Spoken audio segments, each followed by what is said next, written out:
மாட்டீங்களா?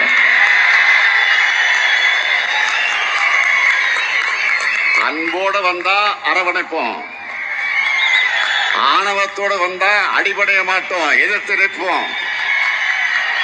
நம்ம CM sir அவர்கள் பேசும்போது சொன்னாங்க, என் கேரக்டரையே புரிஞ்சுக்க மாட்டேங்கிறேன். இது சினிமா டயலாக் இல்லையா? நான் ஏதாவது பேசினா சினிமா டயலாகா?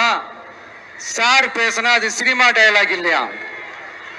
சிலப்பதிகாரத்திலிருந்து எடுத்ததா அந்த லைன். என் கேரக்டரையே புரிஞ்சுக்க மாட்டேன்றது. உங்களை எப்படிதான் சார் புரிஞ்சுக்கிறது? எந்தெந்த விஷயத்துலலாம் சார் உங்க கேரக்டர் நாங்க புரிஞ்சுக்கிறது? அதையும் நீங்களே சொல்லிட்டீங்கன்னா கொஞ்சம் நல்லா இருக்கும் சார். சட்டம் ஒழுங்குல நாடே சந்தி சிரிக்குது, அதுலயா? பெண்கள் பாதுகாப்புல நாடே சந்தி சிரிக்குது, அதுலயா? பொய் வாக்குறுதிகளா கொடுத்து ஏமாத்தி ஆட்சிக்கு வந்தீங்களே, அதுலயா? எதுலதான் சார் உங்க கேரக்டர் நாங்க புரிஞ்சுக்கிறது?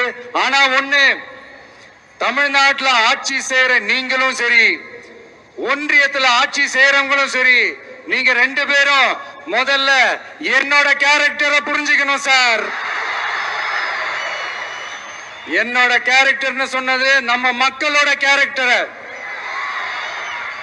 2026 சட்டமன்ற தேர்தலோட அந்த கேரக்டரே கொஞ்சம் வேற மாதிரி சார்.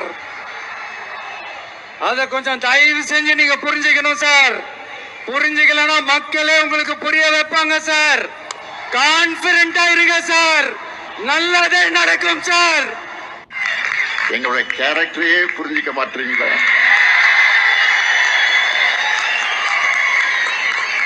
அன்போட வந்தா அரவணைப்போம், ஆணவத்தோட வந்தா அடிபடைய மாட்டோம், எதிர்த்து நிற்போம்.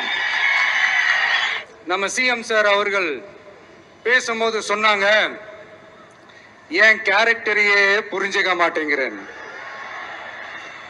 இது சினிமா டயலாக் இல்லையா? நான் ஏதாவது பேசினா சினிமா டயலாகா? சார் பேசினா அது சினிமா டயலாக் இல்லையா? சிலப்பதிகாரத்திலிருந்து எடுத்ததா அந்த லைன்.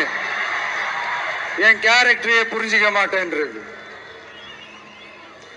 உங்களை எப்படிதான் சார் புரிஞ்சுக்கிறது?